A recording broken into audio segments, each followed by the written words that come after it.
Superstar Shakib খানকে এক ঝলক দেখার জন্য তার ভক্তরা পাগল প্রায়। শাকিব খানকে একটু দেখবে বলে আমাদের বাড়ি ঘরের দেয়াল ভেঙে তারা ভেতরে চলে আসে। একটা মানুষের জনপ্রিয়তা কি পরিমাণে হলে তাকে এক ঝলক দেখার জন্য মানুষ এরকম করতে পারে। পুরো বাড়ির দেয়াল, চারপাশ এবং মেইন গেট ভাঙচুর করে সবাই দেখতে চলে আসে সুপারস্টার শাকিব খানকে। আসসালামু আলাইকুম ভিউয়ার্স, আশা করি সবাই ভালো আছেন। টাইটেল আর থাম্বনেইল দেখে অনেকেই তো বুঝে গিয়েছেন ভিডিওটি কি নিয়ে হতে চলেছে। আই থিঙ্ক সবাই সঠিকটাই গেস করতে পেরেছেন। হ্যাঁ, সুপারস্টার শাকিব খানের রাজকুমার সিনেমার শুটিং অলরেডি শুরু হয়ে গিয়েছে, আর এটি হচ্ছে পাবনা জেলার বনোয়ারিনগর ফরিদপুর থানার সাহেব বাড়িতে, অর্থাৎ আমার আপুর শ্বশুর বাড়িতে। নিজেদের বাড়িতে রাজকুমার সিনেমার শুটিং চলবে, তাও আবার শাকিব খান যেখানে উপস্থিত সেখানে না গেলে কি চলে বলেন তো? যত ব্যস্ততাই থাকুক না কেন, শাকিব খানের সাথে দেখা করতে তো যেতেই হবে, আমাদের গেস্ট বলে কথা।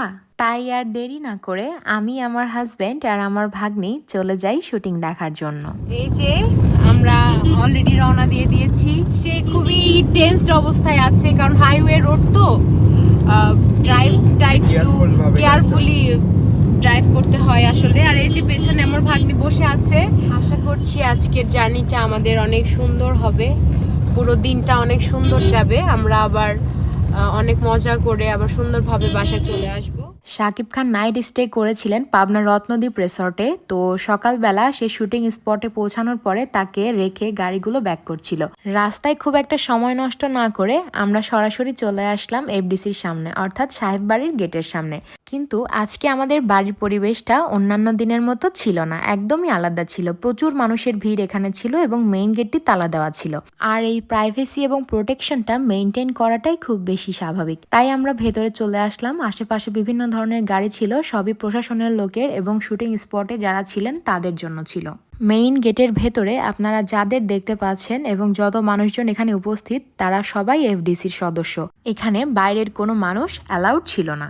আমরা অনেক বেশি এক্সাইটেড ছিলাম। আমরা যেহেতু একটু লেট করে ফেলেছিলাম, আমরা ভেবেছিলাম যে শুটিং অলরেডি হয়তো শুরু হয়ে গিয়েছে, বাট না, আমরা যখন পৌঁছাই ঠিক তখনই শুটিং শুরু হয়।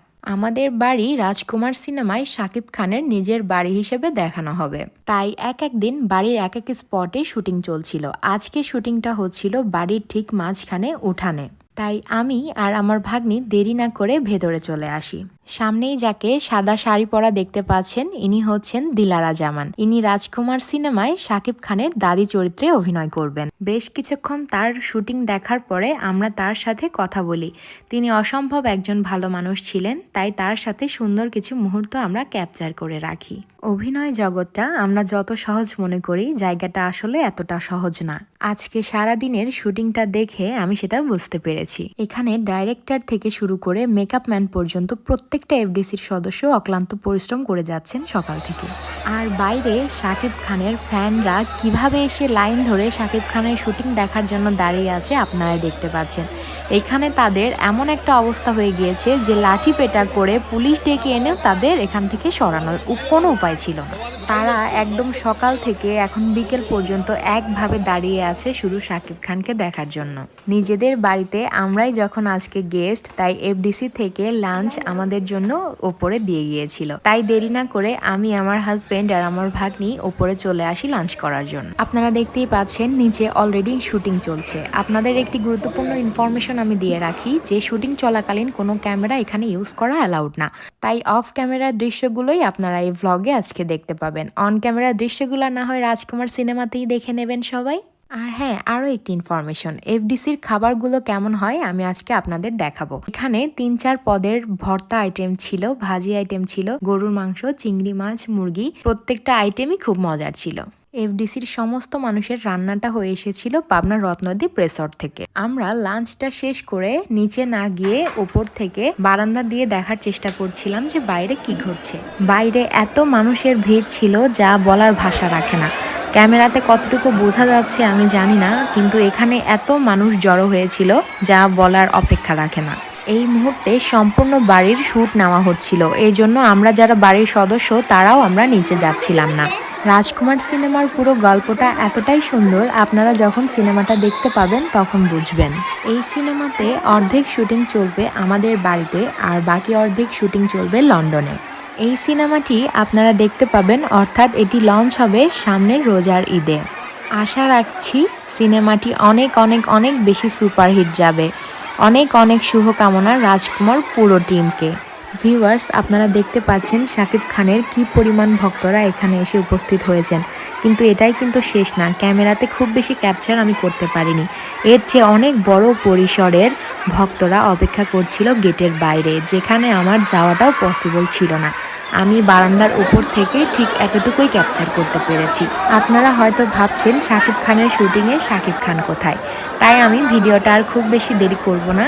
এখানে প্রায় শুটিং শেষের দিকে, এখন আমরা শাকিব খানের সাথে দেখা করতে নিচে চলে যাব।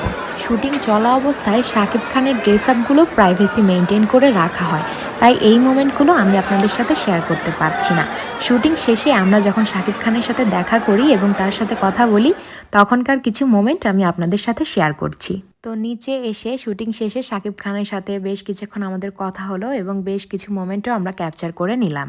শাকিব খানের সাথে কথা বলে আমাদের খুবই ভালো লেগেছিল, সে খুবই ভালো একজন মানুষ। তো আজকের মতো তারা শুটিং এখানে শেষ করেছিলেন। তো অনেক সন্ধ্যা হয়ে গিয়েছে, এখন শাকিব খান চলে যাবেন, বাইরে তার ভক্তরা তার জন্য অপেক্ষা করছে। ভিউয়ার্স, আপনারা দেখতেই পাচ্ছেন শাকিব খানের ভক্তরা তার জন্য কি অবস্থায় দাঁড়িয়ে আছে। এই অবস্থাটা হওয়াটাই স্বাভাবিক, আর এর চেয়েও ভয়ঙ্কর অবস্থা হয়েছে গেটের বাইরে। এখানে লাঠি পেটা করে পুলিশ প্রশাসন দিয়েও তাদের আটকানো সম্ভব হচ্ছে না। আশা করি আজকের ভিডিওটা আপনাদের অনেক বেশি ভালো লেগেছে। এরকম সুন্দর সুন্দর ভিডিও দেখার জন্য আমার চ্যানেলের পাশেই থাকবেন, সাবস্ক্রাইব করে দেবেন এবং ফেসবুক পেজটি অবশ্যই লাইক অ্যান্ড ফলো করে দেবেন। আজকের মতো এখানেই বিদায় নিচ্ছি, দেখা হবে পরবর্তী ভিডিওতে। সবাই ভালো থাকবেন, সুস্থ থাকবেন। আল্লাহ হাফেজ।